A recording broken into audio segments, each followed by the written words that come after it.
Assalamualaikum warahmatullahi wabarakatuh. Halo, saya Meira. Kali ini saya akan melanjutkan membacakan buku Kios Pasar Sore dan cerita orang-orang biasa lainnya karya Reda Gaudimo. Selamat mendengarkan. Sebelumnya, saya tetap menyarankan kepada teman-teman untuk membeli bukunya agar kalian bisa mendapatkan indahnya membaca buku ini secara langsung, sekaligus untuk memberikan apresiasi kepada sang penulis yang telah membuat karya buku yang sangat inspiratif ini. Kalian dapat membeli bukunya di toko buku kesayangan kalian masing-masing. Terima kasih. Cerita ke-7, Kawin. 2 minggu lalu, pukul 10 pagi, Akim, sopir ibu bos, kawin. Tepatnya kawin lagi setelah 8 bulan lalu istrinya meninggal. Setelah anak keduanya lahir, kepada Akim dokter berkali-kali bilang bahwa istrinya yang baru umur 28 tahun itu tak boleh punya anak lagi. Ada yang tidak beres pada jantungnya, tapi istrinya hamil lagi. Dokter usul bayi digugurkan saja. Akim menolak. Katanya hidup mati manusia di tangan Tuhan. Sebulan lewat beberapa hari setelah anak ketiga lahir, sehabis bikin kolak buat suami, sang istri jatuh dekat kompor. Jantungnya berhenti berdetak. Selesai begitu saja. Semua teman sekantor ikut sedih, memikirkan bagaimana Akim bakal sendirian mengurus 3 anak. Yang paling kecil bayi belum genap 40 hari. Yang kedua umur 2 tahun. Dan yang sulung baru genap 4 tahun beberapa bulan lalu. Tapi dari hari ke hari, Akim tetap senyum seperti biasa. Pipinya yang bulat tetap bundar. Rambutnya masih setia dengan potongan Adi bin Samet zaman kecil. Berponi lurus tepat 2,5 mm di atas alis. Bajunya tetap kemeja kedodoran, celana kepanjangan, dan sepatu sandal berbusa tebal. Temannya sesama sopir pernah bertanya, "Tak sedih kamu, Kim, ditinggal mati bini begitu cepat?" Akim menjawab, "Ya sedih, tapi masa nangis terus? Nangis juga percuma, tidak hidup lagi dia." 2 bulan lepas istrinya dikebumikan. Tersiar kabar Akim sudah punya pacar. Teman-temannya kaget sekaligus gembira. Mungkin memang sebaiknya Akim segera punya pasangan. Kasihan, tak ada yang mengurus 3 anak tanpa ibu itu. Dan tentu saja mengurus Akim. Berpacaran sebulan, tiba-tiba rambut Akim yang berponi itu dipotong pendek dan berjambul seperti Tintin. Bajunya yang longgar kini berganti kaos hitam ketat, membuat otot lengannya tercetak sempurna. Celana kedodoran hilang berganti jeans, dan sepatu sandal berbusa tebal menjadi sepatu kets warna-warni.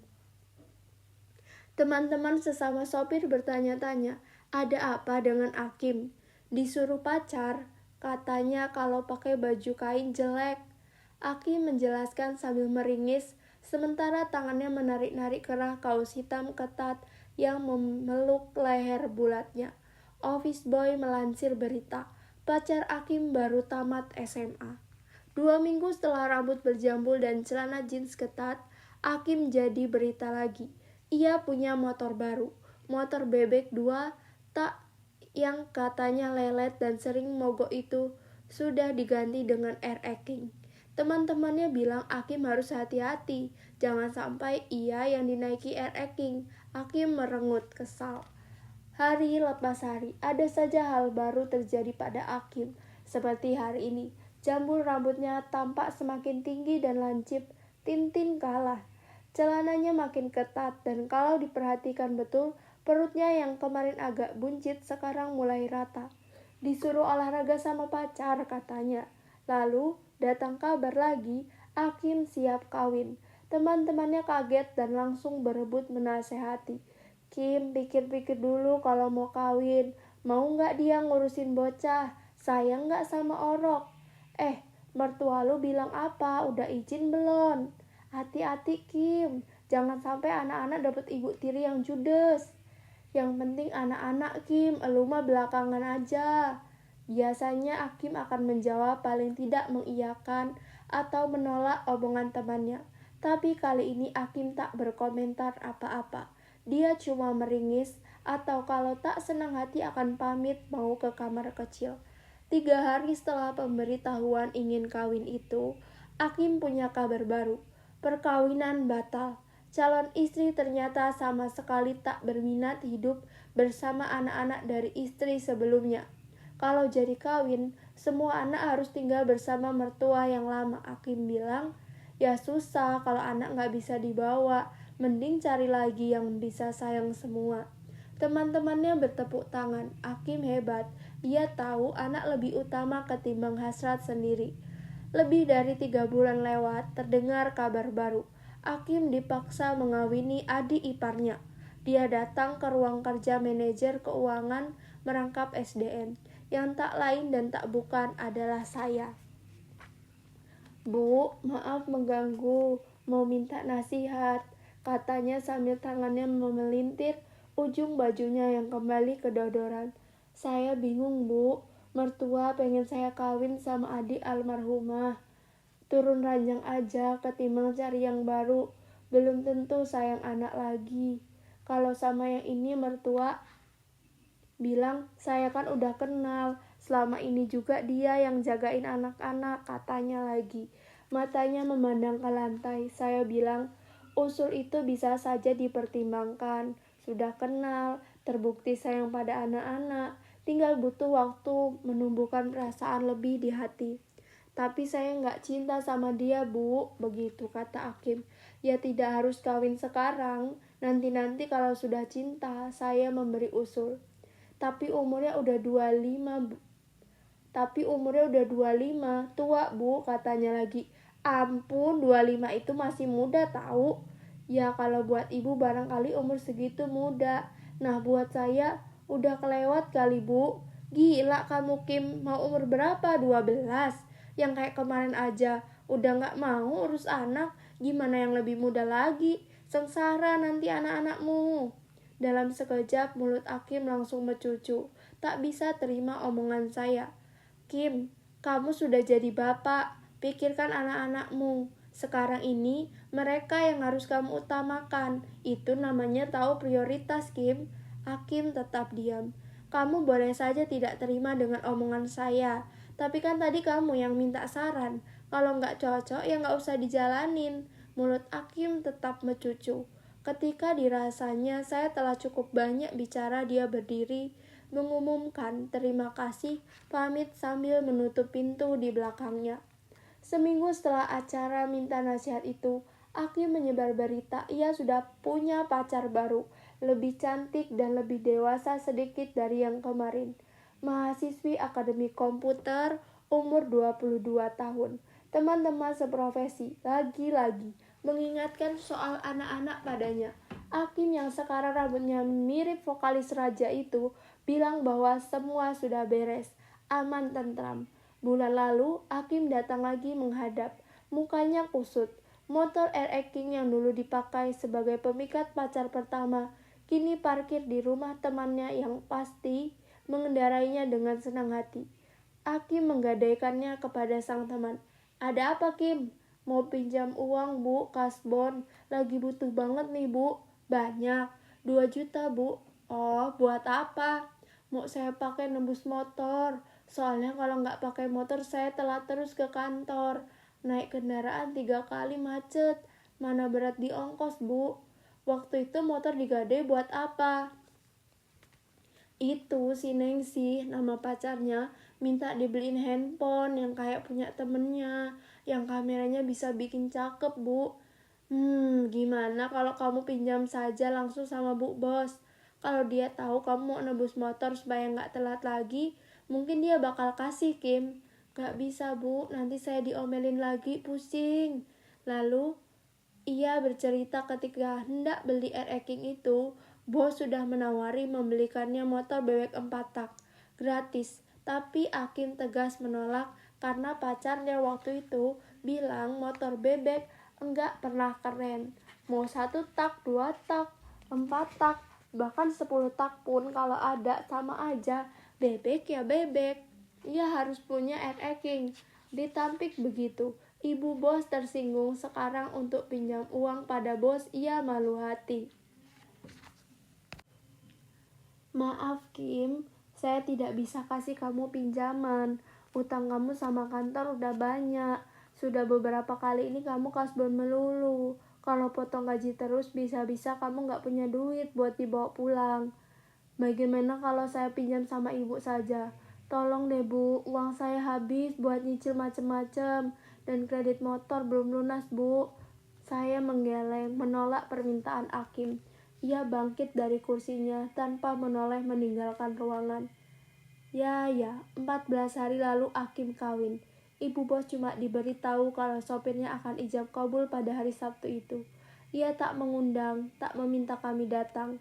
Hari Senin, office boy yang rajin menemani Akim datang membawa cerita bahwa pada hari besarnya itu, Akim menanggap orkes dangdut.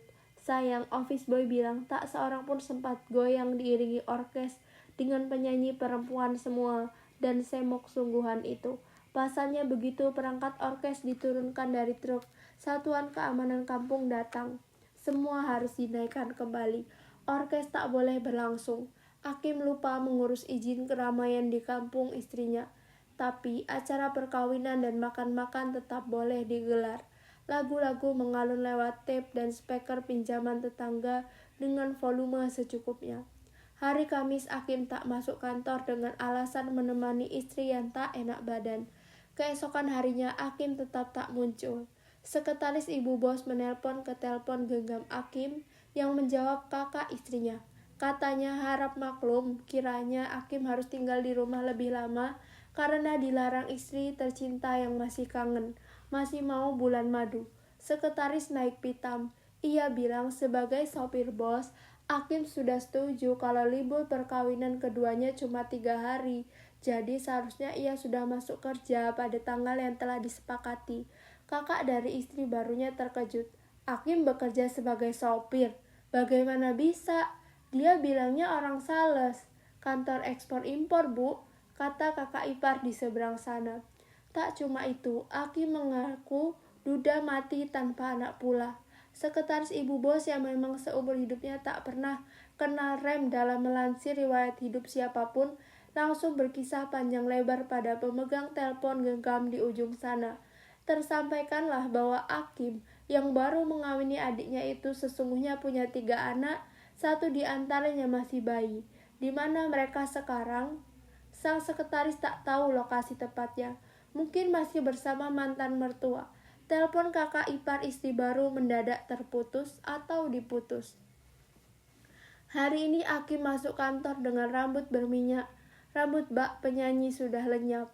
Kaos lengan pendek kembali berganti kemeja kedodoran. Celana kepanjangan muncul lagi. Mukanya kusut. Tersiar kabar Akim tak lagi tinggal serumah dengan istri baru. Dengar-dengar ia diusir jauh-jauh oleh istri yang minta cerai mendadak. Kembali ke rumah mertua lama, tak diterima. Mantan mertua kecewa ketika Akim melepaskan hak atas 3 anaknya waktu pacarnya minta dikawin. Malam ini dan untuk beberapa malam selanjutnya, tepatnya sampai entah kapan, Akim akan tidur di kantor. Cerita ke-8, romantis. Seperti adik-adik dan sepupu ibu yang lain, lingkar 1 maupun lingkar 2, 3. Om Ruben tiba-tiba muncul di rumah kami tanpa pemberitahuan. Waktu itu aku baru kelas 3 SD. Katanya, ia sudah mendaftar masuk sekolah pertanian di Malang, ambil jurusan peternakan. Rencananya kalau lulus, nanti mau berternak sapi di kampung di Sumba Timur. Menurut pengamatanku saat itu, Om Ruben tampan sekali, kulitnya putih, bahkan mungkin paling putih dari semua kerabat ibu yang pernah mampir ke rumah kami. Hidungnya mancung sekali, matanya bulat, kalau bercerita kedua bola matanya berkilat-kilat, alisnya tebal. Begitu tersenyum, giginya yang putih itu rapi berjajar. Ibu bilang, harusnya Om Ruben jadi bintang film saja, mengalahkan Roy Martin atau Robbie Sugara. Sayang, kata ibu, Om Ruben pendek dan rambutnya terlalu lurus. Kaku seperti ijuk, tidak seperti adik-adik dan kerabat ibu yang lain yang bertumbuh jangkung dengan rambut tebal mengombak. Aku ingat betul malam itu. Sebelum tidur, aku bilang pada ibu, kalau besar nanti, aku mau kawin dengan Om Ruben. Ibuku tertawa terbahak-bahak. Sebelum mematikan lampu kamarku, ibu bilang, jangan kawin dengan orang yang terlalu romantis, nak. Romantis? Om Ruben, karena harus masuk sekolah, hanya 2 minggu di rumah kami. Sabtu sore diantar tukang becak langganan menuju stasiun Senen, berangkat ke Surabaya, lalu terus ke Malang. Paginya, ketika sedang bingung memilih sarapan antara roti atau bubur, aku menangkap suara ibu datang dari ruang tamu. Keras dan nadanya kurang enak di telinga. Niat sarapan kalah oleh rasa ingin tahu. Aku berlari ke jendela bertirai. Lewat anyaman benangnya yang jarang, aku lihat ibu duduk berhadapan dengan anak tetangga kami yang air matanya mengalir kemana-mana, hingga mukanya basah kuyup. Aku dengar ibu bilang ia tidak bertanggung jawab atas tingkah laku Om Ruben. Dia sudah dewasa. Tingkah lakunya di luar kekuasaan ibu. Lalu kulihat ibu menuliskan sesuatu. Mungkin alamat Om Ruben di Malang. Anak tetangga kami itu lantas lari pulang, tetap dengan air mata berlinang. Ibu bangkit menutup pintu. Aku lari ke meja makan dalam sekejap. Ibu sudah berjalan melewatiku. Ia langsung ke belakang, memanggil Bikmar, pembantu kami yang sedang mencuci. Apa salah Bikmar? Aku berjingkat mendekati pintu kawat nyamuk. Mar, kenapa kamu suruh masuk anak itu? Lah, sudah nangis-nangis dia, Bu. Katanya ditinggal sama si Om. Kan si Om itu pacarnya, Bu. Terus minta alamat si Om sama saya. Saya kira ibu tahu. Ya, saya sudah tahu. Tapi kamu kok percaya aja kalau dia itu pacarnya? Bikmar menjawab dengan bercerita. Om Ruben sering duduk dempet-dempetan bersama anak tetangga itu di ruang tamu rumah. Kalau Bikmar lewat, dia akan menjauh, tapi kemudian segera mendekat lagi. Kadang Om Ruben ke rumah tetangga bila ayah dan ibu anak itu sedang gak ada, sementara adik-adiknya asyik main sendiri.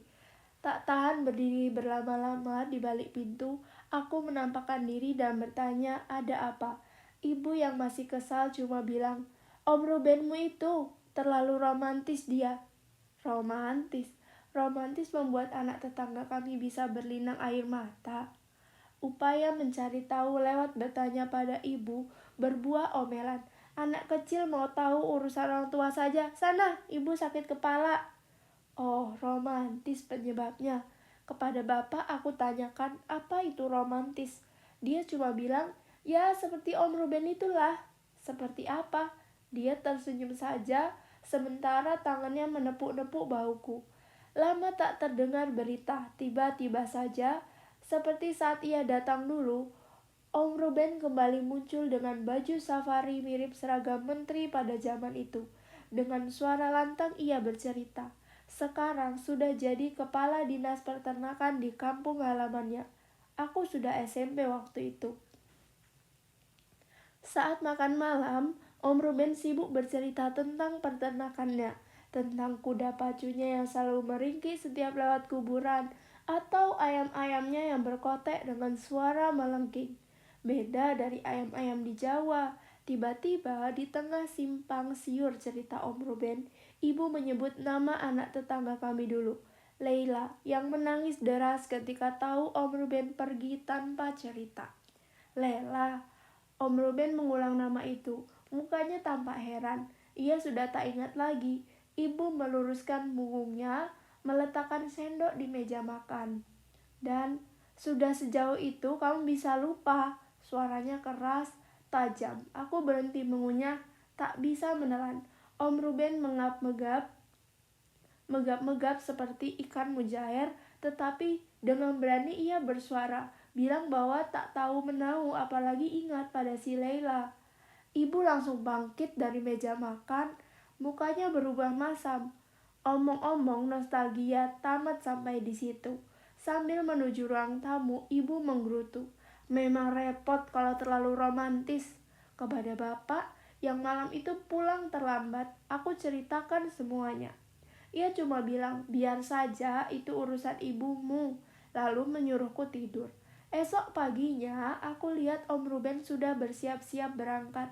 Katanya mau ke Bogor, ikut seminar pengembangan ternak dengan sistem baru yang lebih praktis dan efisien. Sejak hari itu, Om Ruben tak berkabar lagi. Sampai pada suatu malam, seminggu setelah aku baru merayakan ulang tahun yang ke-17 dan bulan puasa tinggal 10 hari lagi, ia muncul.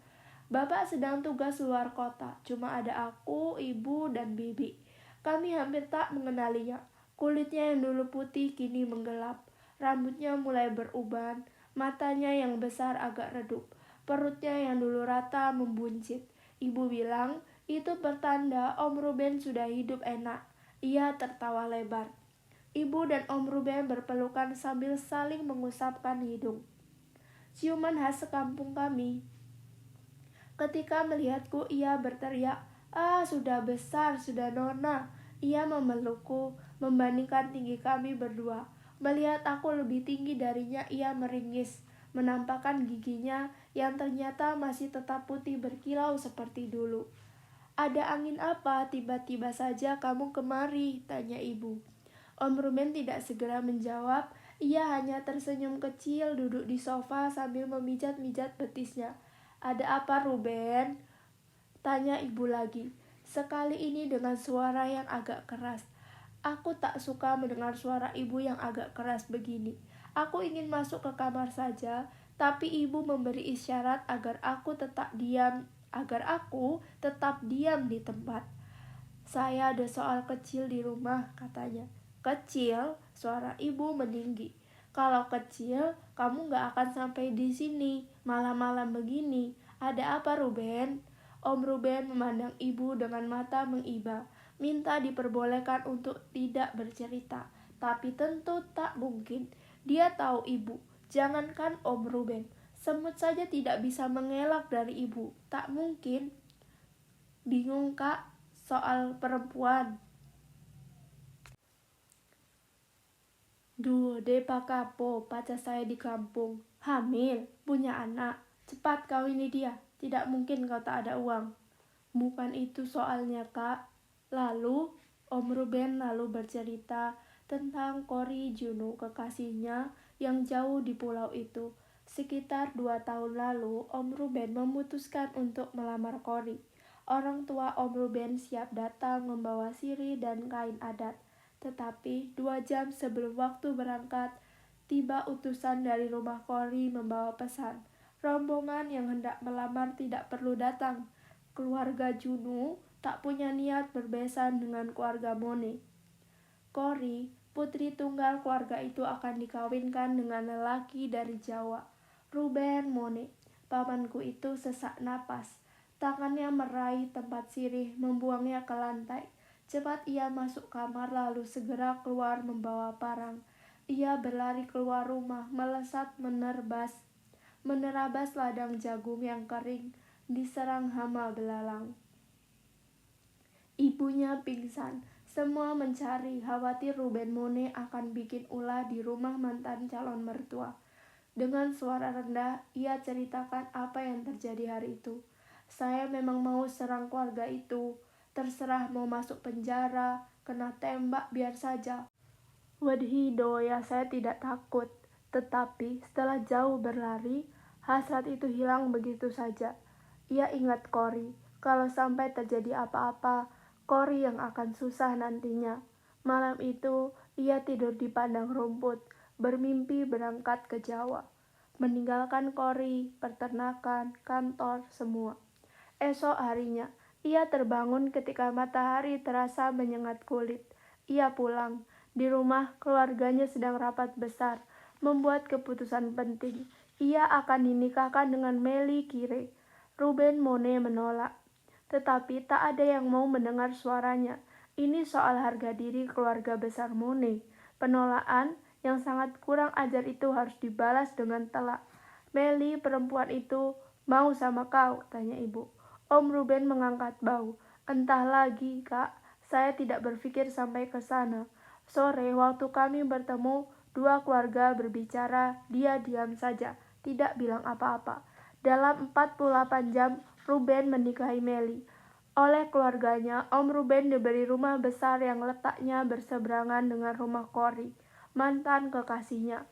Papa ada bilang, buat Melly hidup berlimpah, biar keluarga Juno lihat, lalu terbakar rasa sesal telah menolak kau sebagai menantu. Melly hamil 2 bulan kemudian. Tetapi Cory melahirkan sebulan lebih awal. Gerak cepat si suami Cory itu, ibu bergumam. Om Ruben tiba-tiba saja mengerang, membuat aku dan ibu melompat kaget. Ruben, ibu ganti berteriak, kesal. Om Ruben menggosok-gosok matanya. Bukan dengan suaminya, Kak. Suaranya hampir tak terdengar. Ibu menelengkan kepala. Mulutnya perlahan membuka, tapi tak ada suara yang keluar. Alisnya menukik tajam. Om Ruben menutup mukanya. Ia menggumam, entah apa. Siapa ayah dari anak Cory itu? Akhirnya suara ibu keluar juga, rendah. Kami terlalu cinta satu sama lain, Kak, jawab Om Ruben. Sebetulnya waktu kami mau kawin, dia sudah... Lalu, laki-laki dari Jawa itu tidak jadi kawin mereka, Kak. Cory tidak mau, Kak. Kalau dipaksa dia bunuh diri, katanya. Om Ruben kini mengusap-usap dahinya yang tampak basah, berminyak. Lalu kudengar ibu menghela napas panjang lebih dari sekali. Mama dan papa bilang apa mereka? Masih ada bingung saja. Melly minta cerai, tanya ibu lagi. Tidak, Cory minta kau kawini. Tidak juga. Lalu, anak saya dengan Melly perempuan dan dari Cory laki-laki. Apa masalahnya? Itu sudah, Kak, anak Cory yang bisa pakai terus nama saya. Nanti kalau sudah besar, pertenaan jatuh ke tangan anak laki-laki itu. Bagaimana bisa begitu? Siapa yang atur? Tanya ibu. Kini Om Ruben ganti menghela napas panjang. Ia memandang ibu dengan matanya yang berkilat-kilat seperti siap menangis. Saya, Kak. Ibu mengusap-usap rambutnya, mukanya menarik napas panjang lagi. Dipandanginya Om Ruben lalu menggeleng-gelengkan kepala. Ruben, apa yang kau mau dari kami di sini? Om Ruben diam saja. Ia membenamkan kepalanya dalam lipatan tangan. Ibu menunggu sebentar sebelum akhirnya ia bangkit dari kursi. Sebelum melangkah, ia menyentuh bahuku. Kami bergerak ke dapur, meninggalkan Om Ruben sendirian di ruang tamu. Sambil menyiapkan teh, ibu berkata, itulah ommu, sangat romantis. Malam itu, rasanya aku mengerti apa itu romantis dan sepakat menuruti kata ibu, tidak kawin dengan orang yang terlalu romantis. Cerita ke-9, teman suami. Sekitar awal bulan lalu, tiba-tiba saja Priyono jadi rajin ke rumah. Dia teman suami di zaman SMA dulu. Saya kurang bersemangat menyambut kedatangannya di rumah. Habis kalau sudah datang dia lupa pulang, mengobrol berpanjang-panjang, tak jarang sampai pagi datang. Saya pernah protes soal jadwalnya yang tak tahu waktu itu, tapi suami seakan tak peduli. Dia bilang, Priyono butuh teman bicara. Dia sedang sakit kepala, sakit hati, sakit semua. Sebetulnya kawanmu itu punya masalah apa? Priyono mau cerai. Begitu suami melapor pagi ini. Loh, kok cerai? Bukannya ia baru menikah setengah tahun lalu? Tak tahan menghadapi bini barunya. Padahal itu pacarnya di zaman SMA, kata suaminya lagi. Bagaimana bisa? Harusnya kan sudah kenal kurang lebihnya, kan? Atau ada yang berubah luar biasa? Suami menjawab dengan mengangkat bahu. Apa yang membuatnya tak tahan? Kata Priyono, istri baru ini beda betul dengan almarhum istri pertamanya, yang sekarang pelitnya bukan main. Setiap hari Priyono hanya diberi uang 3.000 rupiah untuk membeli 3 batang rokok. Ya, gaji jangan dipasrahkan semuanya pada istri. Gak bisa, pernah dicoba tapi malah membahayakan Priyono. Apa yang dilakukan perempuan itu? Ia minum kopi campur obat serangga, tapi tidak mati. Obat serangganya cuma 3 tetes, tapi sebelum minum ia sudah kirim SMS ke semua orang, bilang kalau ia diracun suami. Astaga. Habis minum kopi dan 3 tetes racun itu, istrinya diare parah. Dilarikan ke rumah sakit, ternyata di sana sudah menunggu banyak orang. Mengira Priyono berhasil membunuh sang istri. Aduh, untung cuma diare. Tapi habis itu semua orang curiga pada kawanku itu. Kasihan, sangat. Pagi ini, saat memeriksa email di kantor, telepon genggam berdering. Suami ada di ujung sana. Priyono, jadi cerai. Bukan, tutup usia gantung diri dia di kamar mandi. Siap-siap saja, kau kejemput sebentar lagi, katanya, lalu telepon terputus. Cerita ke-10, Taruni. Sejak pindah ke Jakarta, kami bekerja sama dengan banyak sekali asisten rumah tangga, datang dan pergi, silih berganti.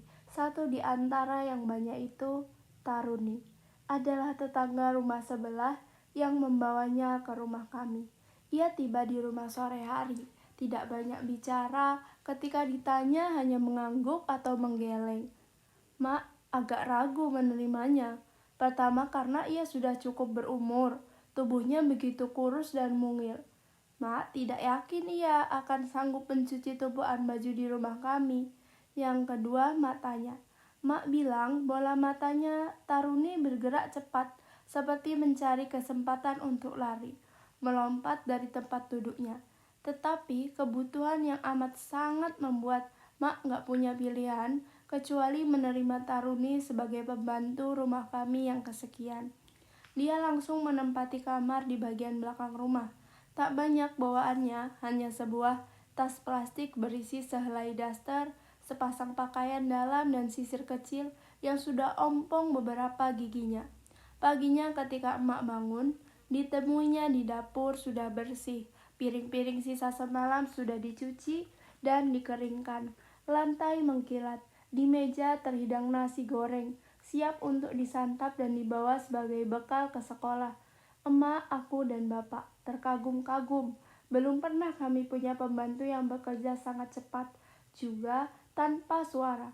Semua berlangsung rapi tanpa seorang pun dari kami mendengar suara dari dapur. Luar biasa. Sepulang sekolah aku menemui emak duduk di ruang tamu membaca majalah. Santai, ini luar biasa. Karena pada pagi hari sebelum ini, pada jam begini, Mak pasti tak terlihat di ruang tamu, karena ia pasti sedang repot di belakang, menggosok pakaian. Hari ini Taruni sudah membereskan semua itu. Ia membuat seisi rumah merasa tentram, nyaman setiap hari. Bulan puasa tiba, ia menyiapkan kolak dan makanan buka puasa lainnya yang ikut kami nikmati dengan riang gembira. Saat lebaran mendekat, Taruni yang selalu tertidur di depan televisi izin pulang. Berapa lama? Ya, lama, jawabnya dengan logat tegal yang sangat kental. Wah, jangan lama-lama Tar, 2 minggu ya. Terserah ibu lah, katanya. Ketika berangkat menuju Pulau Gadung, kami terkejut melihat penampilannya. Taruni yang sehari-hari pakai daster, rambut dicepol, tiba-tiba pakai celana jeans, berkaus ketat, tas selempang, bersepatu kulit dengan ujung lancip, menenteng traveling bag. Di kerah kausnya tergantung kacamata hitam. Ah, dia sungguh-sungguh menabung untuk pariwisata mudik ini. Tar, nanti di bus hati-hati, banyak copet, penjahat. Ya bu, semua uang disimpan di tempat aman. Dompet isi dengan uang kecil saja, jangan. Mak terus menasehatinya. Iya bu, pamit bu. Taruni memotong omongan emak. Dia cepat-cepat berjalan keluar, membuka pagar, memanggil bajai, lalu hilanglah ia dari pandangan kami. 2 minggu lewat, ia tak muncul. Juga pada minggu ketiga, ketika tepat sebulan, emak memutuskan untuk mencari pembantu baru. Ternyata tidak mudah. Datang seorang pembantu dalam tempo 3 hari sudah pergi entah kemana. Emak pusing, karena urusan rumah kembali menumpuk. Tiba-tiba saja pada minggu kelima, di satu pagi, Taruni muncul, berdiri di depan gerbang, memanggil-manggil emak. Kami semua kaget melihatnya. Ia begitu kurus, kotor, dan seperti saat datang tempo hari. Kali ini pun ia hanya membawa sebuah kantong plastik berisi selembar kain batik, daster, sepasang pakaian dalam. Sudah, Mak mengujaninya dengan banyak pertanyaan yang dijawabnya satu-satu dengan suara pelan. Taruni bilang begitu sampai di kampung, seorang lelaki mengajaknya kawin. Ia mau saja, karena lelaki itu tampan, masih muda, malah lebih muda dari Taruni. Tetapi setelah lewat dari 2 minggu, lelaki itu mulai sering menghilang dan kemudian tak kembali sama sekali. Kemana dia? Entah. Taruni tak berhasil menemukannya. Tetapi yang lebih menjengkelkan, semua uang tabungannya habis dikuras lelaki itu, tak bersisa. Emak menghela napas panjang, lalu membawa Taruni kembali ke kamarnya di belakang rumah. Mandi dulu, Tar. Ganti bajunya pakai ini saja. Emak menyodorkan satu dasternya untuk Taruni. Sehabis bersih-bersih, Taruni langsung bekerja, menyapu dan mengepel lantai, mengosek kamar mandi, membersihkan kompor, mencuci baju, lalu menggosok baju kering hasil cucian kemarin. Rumah kami kembali tentram. Mak kembali bisa santai baca majalah atau mengikuti pelajaran bahasa Prancis lewat TVRI. Lalu lebaran kembali tiba. Taruni pun minta izin pulang, dan seperti mudik tempo hari, ia pulang dengan dandanan lengkap. Kali ini ditambah menggendong tape compo. Mak berkali-kali mengingatkan agar ia hati-hati. Berkali-kali juga dia bilang iya, dengan nada tidak sabar ingin segera berangkat. 2 minggu lagi dia akan sudah di Jakarta, katanya. Tetapi seperti lebaran sebelumnya juga, Taruni kembali datang sangat terlambat. Kali ini 2 bulan lebih seminggu baru ia tiba di rumah kami. Dan cerita lama terulang. Ia kawin, uangnya habis diambil suami baru, dan kemudian ditinggalkan begitu saja. Tar, kamu ini sudah 2 kali pulang, 2 kali kawin, 2 kali ditipu laki-laki yang jadi suamimu. Kamu kerja keras, banting tulang, habis percuma seperti itu. Padahal uang sebanyak itu bisa kamu pakai buat beli sawah, sapi, kambing. Kalau mau kawin, coba cari laki-laki yang baik, yang bener, Tar. Emak mengomel. Sudah dicari, Bu, tapi dapatnya yang begitu terus. Sudah berapa kali kamu kawin, Tar? 3. Lebih, Bu, katanya dengan suara pelan. 4, emak menduga. Sama yang kemarin jadi 10, Bu. 10? Ya ampun, Tar, sudah kebanyakan itu. Kalah bintang Hollywood sama kamu. Dengar, Tar, lebaran ini kamu jangan kawin dulu ya. Ingat, jangan kawin, tahan diri sedikit. Mak terdengar gemas.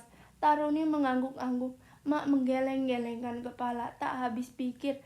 Ada orang yang kawin sampai 10 kali dan setiap kali cuma bertahan selama sebulan atau 2 bulan. Lebih heran lagi, yang melakukan juga tak jera, meski sudah berkali-kali perkawinannya kandas dengan cara yang sama, dicerai setelah uang habis.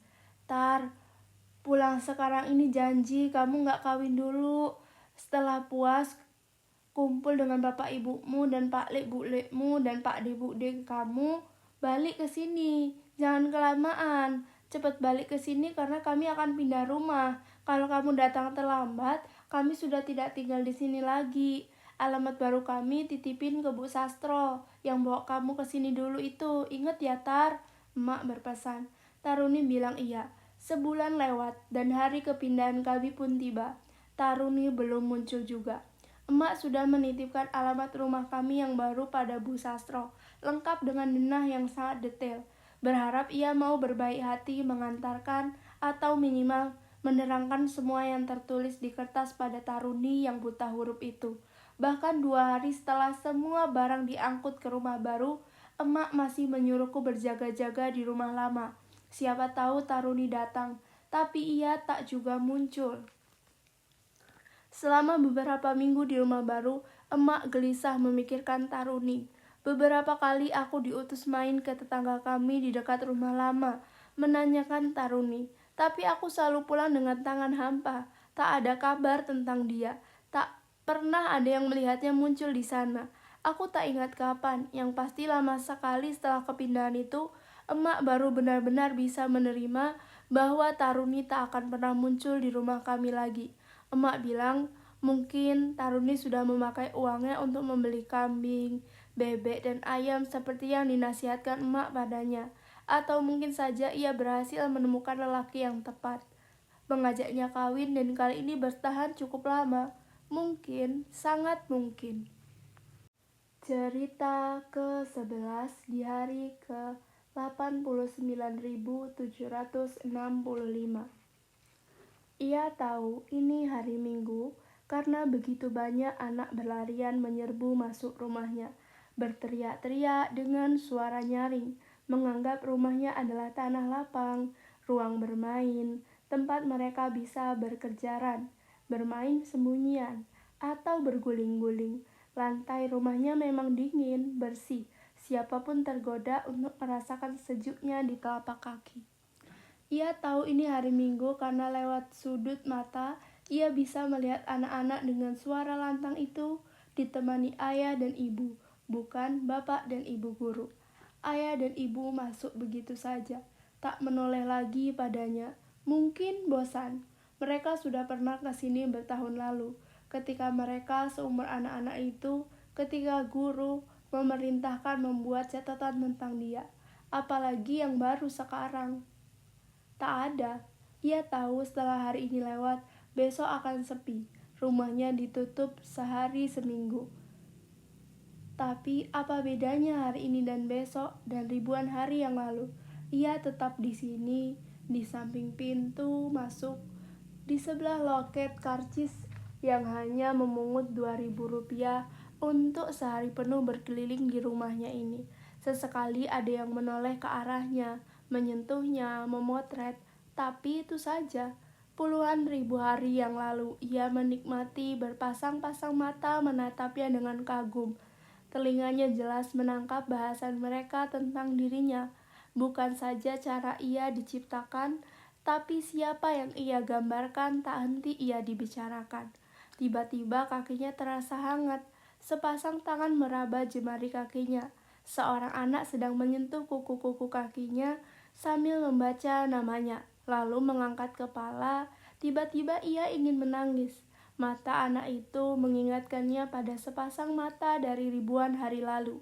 Diam-diam ia berharap anak ini akan kembali menjadikannya istimewa, bukan pembatas pintu masuk dan ruang koleksi tanpa pintu yang ada di belakangnya. Ia Pratnya Pramita. Cerita ke-12, pertemuan pertama. Saya datang terlalu pagi ke kantor. Itu hal biasa, setiap hari juga begitu. Karena saya selalu mengantar anak ke sekolah dulu, pukul 7 pagi. Biasanya saya akan mampir ke kedai kopi di gedung besar di depan kantor. Tapi hari itu saya ingin mencari tempat jajan baru. Saya berjalan di trotoar gereja Katolik di wilayah Menteng. Ada penjual makanan di pinggir gerejanya. Saya baru selesai membeli beberapa bungkus arem-arem, air mineral dalam botol kecil, dan bersiap menyeberang kembali ke arah kantor. Ketika melihatnya sibuk mengorek bak sampah gereja, langkah saya terhenti. Ia juga berhenti bekerja. Mata kami bertemu, lantas matanya berpindah ke kantong plastik berisi arem-arem sayur yang saya beli. Tanpa pikir panjang, kantong plastik itu saya ulurkan kepadanya. Ia tersenyum lalu bersuara, "Wah, jangan semua kak, satu aja." Saya memaksa ia ambil saja kantong itu, tapi dia tetap menolak. Akhirnya saya mengalah. Satu arem-arem untuknya, satu tertinggal di kantong plastik. Begitu menerimanya, ia lantas berhenti mengorek bak sampah. Dia duduk bersandar di pagar gereja. Saya menemaninya. Ia tersenyum, membuat kedua matanya yang seperti mata kucing itu nyaris hilang. Lalu tiba-tiba ia menunjuk rumah putih dengan lampu kristal yang berjuntai di depan foyernya itu di seberang gereja. Dulu saya tinggal di situ, katanya dengan mulut penuh aram-aram sayur. Saya menoleh. Rasanya mata saya agak membelak saat itu. Betul, itu rumah zaman saya kecil dulu. Papa pedagang mobil, mama saudagar berlian dengan barang dagangan asal Antwerpen, Amsterdam. Cici waktu itu masih remaja, kemana-mana naik mobil Mercedes merah. Koko punya Harley Davidson, katanya sambil memandang saya lekat-lekat. Semua ada, makan enak setiap hari. Hampir setiap minggu ada pesta atau kami diundang pesta. Makan-makan, baju bagus, sepatu baru setiap minggu. Keluar negeri kapan saja kami mau, katanya lagi. Sambil tangannya meraih botol air mineral yang saya letakkan di antara kami berdua. Lalu, perlahan-lahan semua berubah, terutama setelah Cici dan Koko saya kawin. Usaha papa tahu-tahu surut. Mama berhenti jualan berlian. Katanya itu zaman susah. Mobil di rumah tadinya ada 6, mulai berkurang satu, lalu habis. Pembantu yang semula ada 5 tinggal 2. Koki, tukang kebun, sopir berhenti kerja. Lama-lama semua pulang kampung, tidak balik lagi. Punggung tangannya menyeka mulut dan mampir sedikit ke hidung beringus. Semua itu habis karena Cici dan Koko kawin. Kok bisa? Ya bisa. Mereka kawin sama orang yang salah sih. Suami Cici itu ganteng, perlente, tapi gak bisa kerja. Maunya judi terus dan gak pernah menang. Mana suka minum juga, ceritanya lagi. Kalau memang suka judi, kenapa dikasih uang terus? Cici lemah. Suami minta apa dikasih, apalagi kalau rayuannya muncul. Habis deh. Belakangan lakinya itu bilang mau buka usaha jual beli mobil juga. Ternyata dia ditipu orang, duit habis. Koko, bininya suka madat. Belakangan Koko malah ketularan. Makin lama makin parah. Tahu-tahu mati. Dua-duanya, padahal masih muda. Mama kayak orang gila kehilangan Koko. Tiap hari nangis, teriak-teriak, gak bisa tidur. Papa jadi banyak pikiran, terus kena stroke. 3 tahun habis itu meninggal juga.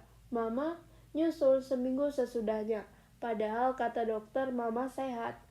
Cici sekarang di mana? Suaminya yang gila judi itu ceraikan Cici setelah mama meninggal. Cici kayak orang linglung. Untung ada yang bantu kasih kerja di toko beras. Gaji gak seberapa, tapi lumayan buat bikin Cici sibuk. Ada uang dan gak mikirin nasib. Terus sama yang punya toko beras, Cici dikawin. Jadi istri kedua. Habis kawin itu, Cici pindah ke Bandung. Terus ke Tasik, ke Bogor, Cirebon. Gak tahu kemana lagi, udah lama gak hubungan. Terus kenapa kamu bisa begini? Saya gak sekolah, Kak. Waktu semua berantakan, saya masih SD kelas 6. Saya ini kan anak yang paling gak diharap. Jarak sama Cici dan Koko jauh banget. Waktu Cici kawin lagi, pindah, saya masih tinggal di rumah itu sama satu bibi. Tahu-tahu ada orang datang, katanya kami harus keluar dari rumah itu. Utang papa terlalu besar, rumah diambil sebagai bayarannya. Surat-suratnya gak tahu, gak ngerti. Orang bodoh susah. Terus sama bibi diajak ke kampung di Bogor. Sempat ketemu sama Cici. Tapi dia gak mau bawa saya. Suaminya gak mau saudara ikut. Sama bibi saya diajak kerja serabutan. Dari cari rumput sampai jual gemblong. Tapi bibi sudah tua, tidak ada keluarga juga. Waktu dia meninggal, saya sendirian lagi. Ia menyeringai, giginya kuning, gigis. Terus saya balik ke Jakarta, cari kerja serabutan. Tiap hari usaha, bener lihat rumah ini. Kangen, dia mengusap mulutnya dengan jerami kotor, kuku panjang dan hitam. Lalu ia membuka tas kain yang tergantung di pinggangnya, mengeluarkan botol air miliknya. Minum. Harusnya ada pekerjaan lain yang bisa dilakukan, bukan begitu? Gak tahu, orang bodoh, hidup susah, gak bisa nyetir, gak bisa naik motor, omong Inggris gak tahu. Ya udah kerja gini aja, gampang, kumpul-kumpul barang yang bisa dijual lagi.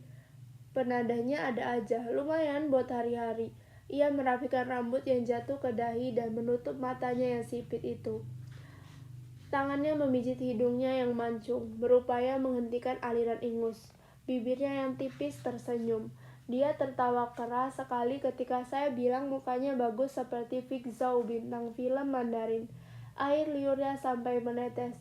Geli betul dia. Orang-orang yang baru selesai misa pagi melewati kami, memandang dengan muka heran. Serius, wajahmu bagus. Bagaimana kalau kita bertemu lagi besok di sini? Saya akan bawa kamera untuk memotretmu. Boleh ya? Ia menggeleng sambil terus tertawa sampai suaranya habis. Dia bilang saya orang aneh, tapi saya terus memujuknya sampai akhirnya ia setuju. Ia lantas minta izin untuk melanjutkan mencari plastik dan kertas dan tak apa lagi di bak sampah sisi lain gereja. Saya pun menyeberang waktu mengantor sudah tiba. Besoknya di waktu yang sama saya tiba di tempat yang telah dijanjikan membawa kamera. Saya menunggunya hingga waktu ngantor tiba. Ia tidak muncul. Besoknya saya kembali lagi dan ia tidak muncul lagi. Begitu juga hari berikutnya. Telah selesai saya bacakan buku Kios Pasar Sore karya Reda Gaudimo. Buku ini benar-benar membawa banyak sekali pembelajaran yang bisa kita ambil dari kehidupan sehari-hari milik orang lain, seperti kisah penjual keliling, keluarga, teman masa kecil, cerita dari sopir taksi, pengamen, maupun dari orang-orang lain yang ada di sekitar kita. Semoga teman-teman semua bisa mendapatkan banyak manfaat dari buku ini, dan sampai jumpa di buku selanjutnya yang akan saya bacakan.